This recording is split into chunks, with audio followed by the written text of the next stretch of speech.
എന്താണ് ഗൾഫിൽ പോയ എല്ലാം പാട് മാറി. എത്ര ആൾക്കാരുണ്ട് 10-60 വർഷത്തോളം ഗൾഫിൽ ജീവിച്ച് ഒന്നുമില്ലാതെ നാട്ടിൽ വന്നിട്ടുണ്ട്. നമ്മുടെ നാട്ടിൽ എല്ലാരും അറിഞ്ഞതാണ്.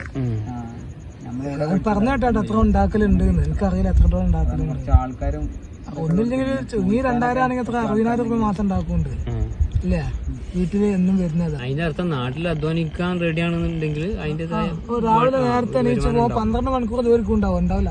അങ്ങനെയാണെങ്കിൽ ഇതിലെന്താണ് ഗൾഫിന്റെ നല്ലൊരു കാര്യമാണ്. കാരണം മാറ്റാൻ നമുക്കൊരു ഞാൻ എല്ലാരോടും പറഞ്ഞ കാര്യമാണ്. ഇവിടെ ഒരു ഒളിച്ചോട്ടാണ് ചിലപ്പോൾ ശരിക്കും ഗൾഫ്. പക്ഷെ അത് എല്ലാവരും ഞാനങ്ങനെ പറയാനുണ്ട്. പോണവരുണ്ട് ഇവിടെ പച്ചക്കറി വേറൊന്നുണ്ട്. ഗൾഫ് വന്നിട്ടാണ് നമ്മൾ രക്ഷപ്പെട്ടത്. ഞാനും ഈ ആണെങ്കിലും ആരാണെങ്കിലും ഇവിടുത്തെ ആൾക്കാരെന്നെ സാമ്പത്തികമായിട്ട് ഉയരാനും കാരണം ഗൾഫ് ജീവിതം തന്നെയാണ്. അവരങ്ങനെ ഇതാക്കില്ല. അല്ലെങ്കിൽ ഇപ്പോഴും നമ്മൾ പഴയ മാർക്ക് തന്നെ ആയിരിക്കും. കുമ്പിളിൽ കല്ലിൽ കയറി കുറച്ച് കാലഘട്ടം തന്നെ ആയിരിക്കും. ചക്കിയും മാങ്ങയും ആശ്രയിച്ച് നിൽക്കണ അതേ ലെവലിലായിരിക്കും. എന്ത് മൊത്തത്തിലൊരു ജനറലി വലുതാവാൻ വേണ്ടി സർക്കാർ മെച്ചം കൊണ്ട് നമ്മൾ ഒരിക്കലും പറയില്ല.